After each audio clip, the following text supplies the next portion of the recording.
Papers is an investigation, a year-long investigation into the offshore economy that was done by the International Consortium of Investigative Journalists and about 100 media partners around the world.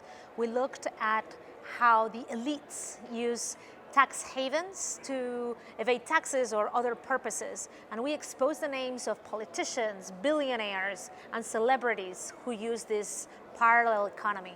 The Paradise Papers originates in a leak of 1.4 terabytes, which it's around 13.4 million documents. We had to use technology to process all these files and make them searchable for all the journalists that worked in this investigation.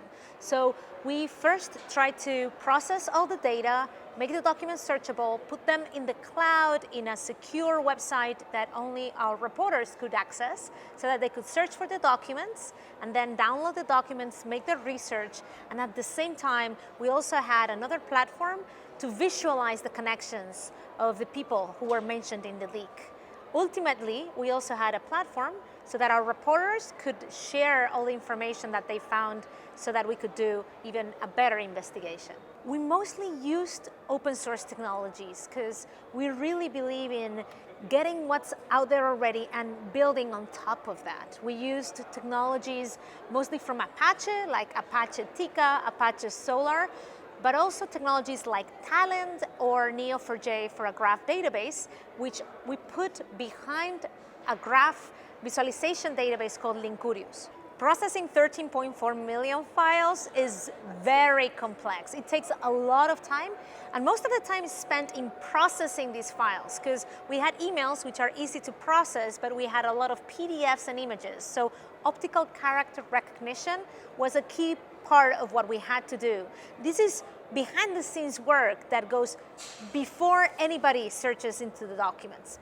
We also had to do a lot of work in dealing with the structured data inside the leak so that we could reconstruct the databases or transform the databases and then put them available to the public in the Offshore Leaks database, because we don't want to be the only investigators. We also want the public, our audience, to be able to be investigators and search for the names inside the leak in this database. It is very difficult to say how long it took because we did it in waves so that reporters could access some of the documents first, but it took months. Processing the data is a big task and it took months. However, it took less time because we used technology in the cloud and parallel processing so that the files were processed by many machines at the same time, and that cut down on the time.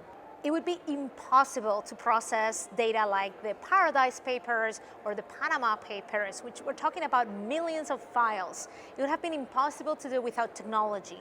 Technology is transforming the way we can do journalism, especially investigative journalism. It is also allowing us to connect many journalists from different countries around the world and work together in the same project. That is the great revolution. What's next for the Paradise Papers? I'm afraid I cannot answer that because we work in secret. We worked in secret for a year. However, what is very interesting is what do we do with all these leaks that we are receiving at the ICIJ and other media organizations?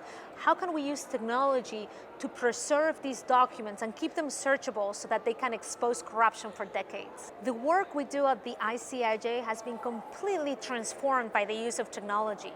Almost 4 years ago, we didn't have a data and technology team, and now we are 40% of the organization. We have engineers, we have data scientists, we have designers, data journalists, all working together to really transform the way we do investigations. That's going to keep going, and hopefully we'll be able to go even beyond what we're doing by using machine learning and artificial intelligence.